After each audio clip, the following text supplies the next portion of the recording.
Olá pessoal, tudo bem? Como vocês estão? Espero que bem. Eu sou o Economista Autêntico e hoje vamos ficar por dentro do que aconteceu na última semana, dando a minha visão economista sobre cada coisa e a percepção que você tem que ter como investidor. Primeiramente, eu queria falar sobre a Petrobras, a grande Petrobras.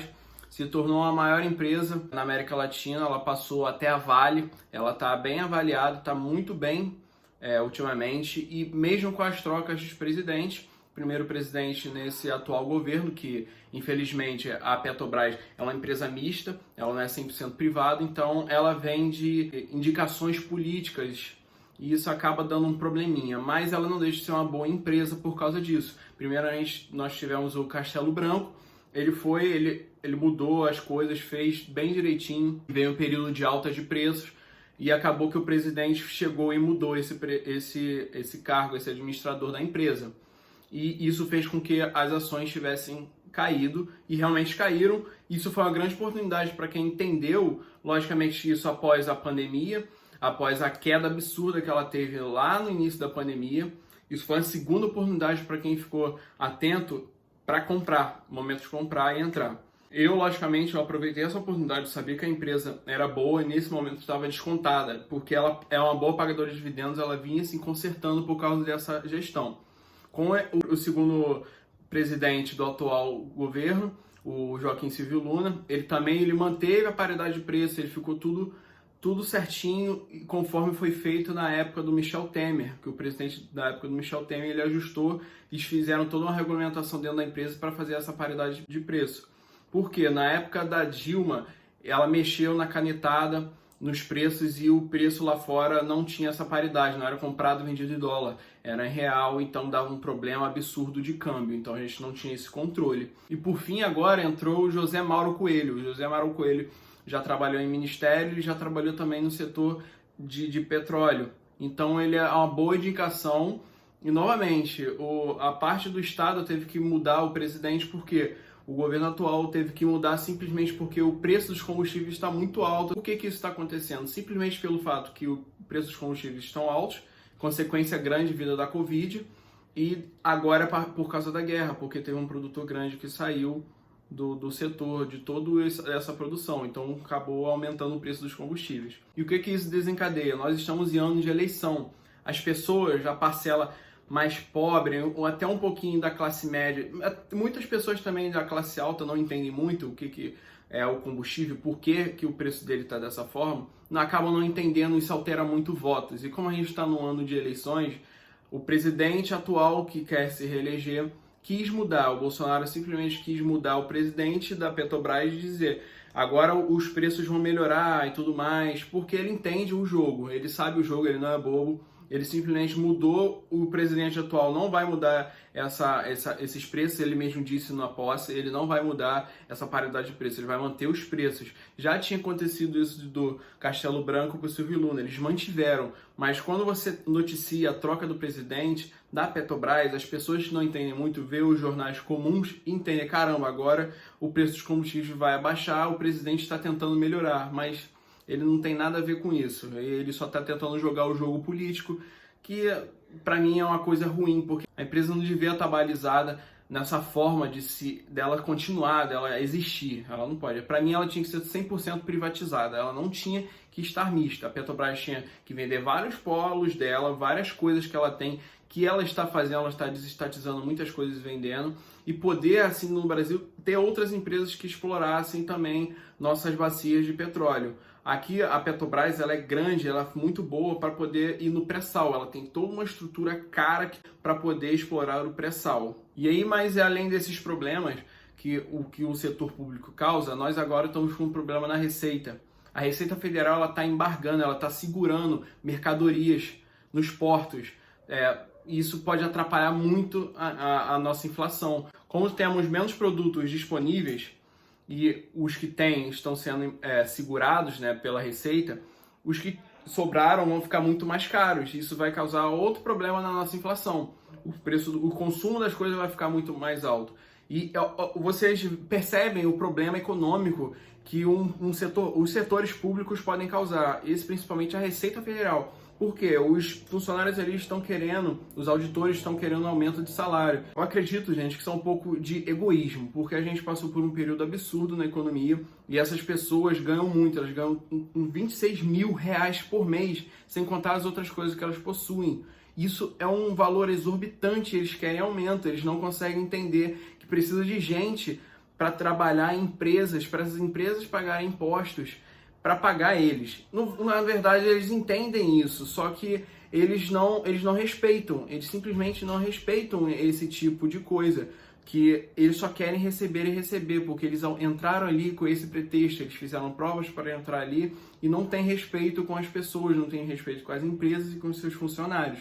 Eu acho isso uma coisa bem triste, porque isso mostra que nosso mercado não é livre, não tem essa liberdade, não tem coisas que regulamentam bem nosso país no setor de economia, porque tem funcionários públicos simplesmente que não estão ligando para isso, que tem gente passando fome, que tem gente que está desempregada, que não tem como pagar a luz, não tem como pagar a comida. Isso é um absurdo, gente. Isso atrapalha muito nessa economia, por isso que eu trago esse problema de greve da Receita para cá, porque isso é uma visão macro do nosso país, não é uma visão macro do mundo, mas do nosso país, está interferindo no nosso país, isso vai afetar a nossa economia, o preço de vários produtos. Juntando uma coisa a outra, esse é o problema do Estado ser muito grande para uma economia que precisa ser livre, ter um mercado aberto. Além da empresa, que eu citei, a Petrobras, tem outras empresas controladas pelo Estado, a gente também tem problemas nos serviços públicos, e isso acarreta a diversos problemas. Ultimamente saiu a notícia do Rio de Janeiro que ele fez um aplicativo para entregas.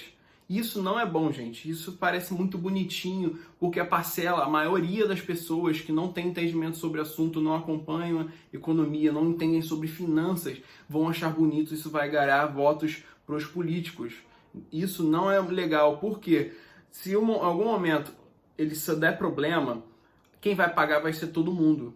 E vão ser poucos que vão usar. É uma parcela grande pagando para poucos usarem. Não é legal. O legal seria eu ter um incentivo. Tem que ter um incentivo de novas criações de empresas e tudo mais dentro desse setor de entrega, porque isso vai criar competitividade, isso vai ter redução de empregos. E se reduzirem as burocracias, se reduzirem impostos, vai ser melhor ainda, porque é uma barreira de entrada reduzida para entrar mais pessoas. E saindo agora um pouco do Brasil, a gente vai comentar sobre o Elon Musk. O Elon Musk, ele comprou 9,2% do Twitter. É uma notícia da semana passada. Agora ele fez uma proposta de 100%. Ele quer comprar 100% do Twitter por 41 bilhões de dólares. E por quê? Ele continua alegando que a gente tem falta de liberdade no Twitter. E realmente isso é um fato, porque o ex-presidente dos Estados Unidos foi banido do Twitter, mas temos grupos terroristas dentro do Twitter. É um pouco contraditório, porque dizem que é fake news, que tem mentiras e tudo mais. Esse é o questionamento do Elon Musk. Porque as pessoas têm que ter o direito de se expressar, mesmo que tenha uma forma errada. E se essa pessoa se expressar errado, outra tem que ter a liberdade de poder questionar e mostrar que aquela pessoa está errada. Se ela não aceitar, não tem problema. O mundo acontece, o mundo é assim. As pessoas têm as informações, veem as coisas de acordo com a vida delas, elas tendem a aceitar ou não uma resposta contrária ao que ela pensa. E não necessariamente ela precisa aceitar. Mas se alguém conseguir mostrar por meio ali do Twitter, sei lá, com fotos, vídeos, ou até explicando e a pessoa entender esse assunto, tudo bem. A gente tem que ter essa liberdade. Então Elon Musk está questionando tudo isso, e por isso que ao invés de ele ter que criar uma empresa nova de rede social, com um novo nome, ter todo o rebrand novamente, ele prefere comprar o Twitter, que já tem nome, já tem muito tempo. E o Twitter ganha dinheiro com publicidade, sempre ganhou. Querendo ou não, também com troca de informação. Ela tem muita informação que, no caso, também ela usa para essa publicidade para poder ganhar dinheiro dos seus anunciantes. E a gente é o fato sobre as notícias. Porque aquilo que eu sempre digo, as notícias, elas influenciam muito nas decisões das pessoas nas bolsas. As pessoas chegaram lá, viram que o Elon Musk tinha comprado o Twitter, começaram a comprar, o preço subiu absurdamente. Depois ele disse que queria ser um conselheiro, depois ele voltou atrás e caiu. E agora ele anunciando que é 100% do Twitter, subiu novamente. Vocês percebem como as notícias estão sempre influenciando o valor das ações no curto prazo, o valor. Não quer dizer que esse realmente seja o valor da ação. ela vai só se mostrar isso no longo prazo e ela vai se ajustar nesse longo prazo. Por isso que eu falo bastante para terem cuidado com notícias. Se tem uma notícia também que está falando a ação do ano, a ação do mês, a ação que vai pagar muito dividendo, se você viu aquilo dali num site que é de graça, tá na internet de graça, você viu, você não foi o único que viu, você não descobriu aquilo dali, você tá com um segredo. Todo mundo viu igualmente aquilo. E tem muitas pessoas que acham que descobriram a maior coisa do mundo, mas não. Tá num site de notícias online, que todo mundo tem um telefone, todo mundo pode ver, e tá dizendo que aquela ação ou empresa vai ser a melhor do ano, vai estar melhor do que todas. Você não tá achando segredo nenhum, simplesmente você tá caindo nas notícias. Isso influencia os mercados, isso influencia o ânimo e a emoção das pessoas e do mercado. Entendeu? Então sempre digo, cuidado com as notícias que vocês veem em jornal, em revista, na internet, qualquer coisa. Se tem algo você recebendo notícias muito altas, alguém já fez a ação, alguém já mudou, alguém já agiu para ir contra ou a favor aquilo. Então não fique achando que você achou algo extraordinário que você não achou. Por isso que eu sempre insisto, não caiam em notícias vagas, ainda mais notícias de graça que você não paga uma casa de research para dar essas notícias, você não está pagando um jornal, você está simplesmente recebendo a notícia da internet que é de graça para todo mundo. Então é isso, prestem atenção em notícias. Eu sei que ficou muito redundante eu falar sobre isso, mas prestem muita atenção. Isso vai ajudar bastante no decorrer da sua caminhada dos investimentos. E me atentando ao último detalhe dessa semana que nós tivemos foi da Hectare. O HCTR11 é um fundo imobiliário de CRIs. CRIs são papéis lastreados em fundos imobiliários. São dívidas. Eles pegam dívidas, emitem dívidas e recebem de acordo com IPCA, GPM, eles têm essas coisas. Eu não sou cotista. O HCTR acabou se expondo a um CRI do Circuito de Compras. Circuito de Compras é um shopping que tem em São Paulo, onde tem a Feira da Madrugada. E tem muitos rolos nesse shopping, porque ele está respondendo a processos, ele está com os problemas muito grandes e ainda achando pouco risco, o HCTR foi e comprou o fundo que tem um ativo que é esse shopping. Ele tem um CRI, ele foi lá e comprou o fundo todo. Ou seja, isso acabou trazendo um problema absurdo no valor da cota do fundo imobiliário, que as pessoas começaram a ver isso como risco. E muitas pessoas entraram no HCTR porque ele é um bom pagador, ele paga os rendimentos muito altos. E ele tinha feito em janeiro, para manter os rendimentos, ele queimou caixa, ele foi o caixa negativo de R$350 mil, e em fevereiro isso subiu para 1,4 milhões de reais. Ele estava queimando caixa para poder fazer isso, ou seja, o valor não adianta, o mercado vai ajustar o valor para baixo. E ele estava fazendo isso, é muito arriscado. As pessoas entram nos fundos só pelo dividend yield. O dividend yield não é nada mais, nada menos do que o preço da cota dividido pela quantidade de rendimentos nos últimos 12 meses. Então, ele estava muito alto.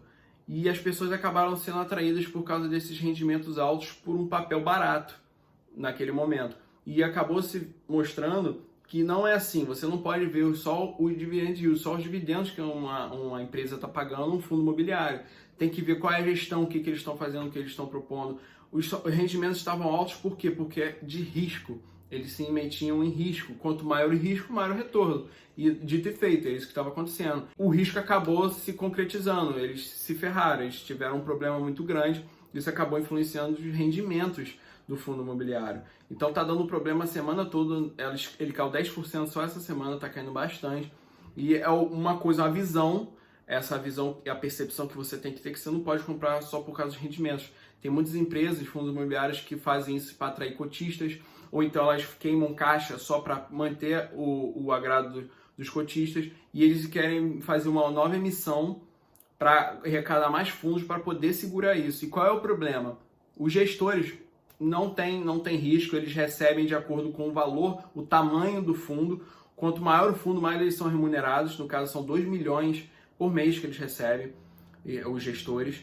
E isso é horrível para o mercado, isso assusta as pessoas. Isso até que é bom acontecer para os outros fundos perceberem o tamanho do problema que eles podem causar. E como tem muitas pessoas entrando nos fundos imobiliários, a movimentação está muito grande.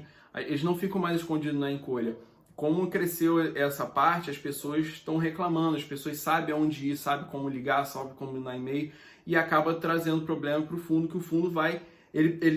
o cliente deles é o cotista, além dos clientes dos próprios fundos, é o cotista. Então eles têm que servir bem os cotistas, não adianta. As empresas servem aos cotistas porque foram pessoas lá no início que emprestaram dinheiro, depois outras compraram. Então eles têm que fazer esse serviço, eles são obrigados a fazer esse serviço, eles se propuseram a fazer isso. Então o problema é que as pessoas acabam vendo só o valor que cada fundo paga. E isso não é o certo a se fazer. Você tem que ver o que o fundo faz. Leia sempre os relatórios gerenciais dos fundos. Pode ser de 3 em 3 meses ou em 6 em 6, mas sempre leia para ver o que eles estão fazendo, para ver como que o fundo funciona, e você tem a aprender bastante com o que você está lendo. E com isso eu vou fechando o vídeo de hoje. Espero que eu tenha te ajudado a essas percepções. São percepções básicas, gente. Eu não sou nenhum especialista, mas isso é uma percepção de uma pessoa que tem outro tipo de trabalho, trabalha em outra área e é um investidor. Esses são uns pontos chave que você tem que prestar atenção na sua jornada de investidor. Isso vai te ajudar bastante, por isso que é sempre bom acompanhar tudo que você faz. Ali, o seu dinheiro que está investido, aquilo ali é uma empresa para você. Eu já cheguei a comentar isso aqui, aquilo é uma empresa, então você é o dono daquilo e você tem que gerir, não é simplesmente comprar e largar. Então é isso, vou ficando por aqui, fui!